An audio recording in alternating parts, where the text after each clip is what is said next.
Hello, my name is Jessica Rotondo, and I will be presenting to you on the effects of anthropogenic noises on Odontocete's echolocation. To start, Odontocetes are toothed whales. These include beaked whales, dolphins, river dolphins, sperm whales, porpoises, belugas, and narwhals. They swim in groups called pods. They use echolocation to find other members in their pods and objects.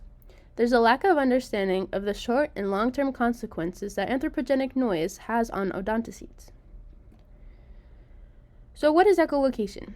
To start, echolocation is sound produced by Odontocete to locate objects using echoes. These objects include surrounding structures, prey, predators, other members of their pods, and more. An echolocation sound is produced by the phonic lips when they produces a high frequency or supersonic sound that is produced in the nasal sac or apparatus. The sound propagates through the fatty melon. The lipids in the melon affect the speed of sound transmission. Air flows just before the blowhole, where it then resonates through the pan bone to let out a click or other sound. A sound is bounced off of a nearby organism, which is then received through the lower jaw into the jaw fats.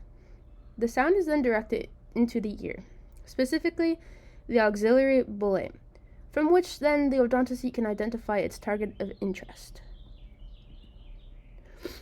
Anthropogenic noises are human-caused noises. These include sonar, seismic surveys, industrial shipping, acoustic turns, and more. There's also natural noises in the water, of course, which come from earthquakes, weather, and other animals. But odontocetes are used to these natural noises. They're not used to the constant anthropogenic noise caused by us. We don't know quite exactly if anthropogenic noise can interfere with echolocation, but we have some suspicions.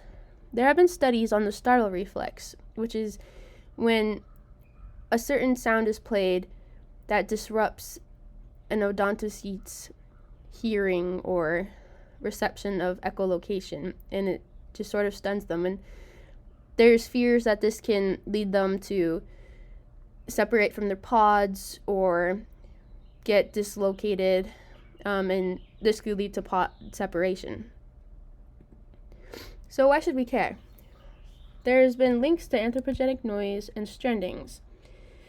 Pods can be displaced, they can be declined in populations, and underwater noise doesn't just affect cetaceans. We can learn a lot from these odontocetes and cetaceans, and marine mammals are important, not just because it's good thing to protect animals, but because they're important for the ocean habitat. They're important for us in keeping balance within ecosystems.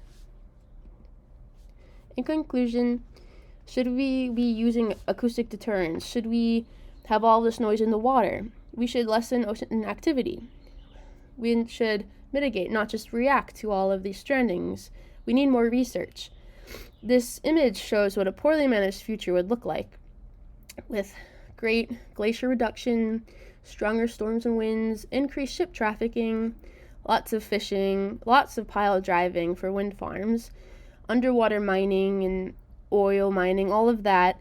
It will reduce wildlife and disturb the ocean ecosystem, whereas a well-managed future will lead to less ship traffic, hopefully quieter propellers, floating turbines, quiet AUVs, on-the-ground seismic surveys.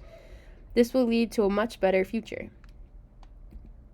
These are my resources, and if you have any questions, please don't hesitate to reach out. Thank you.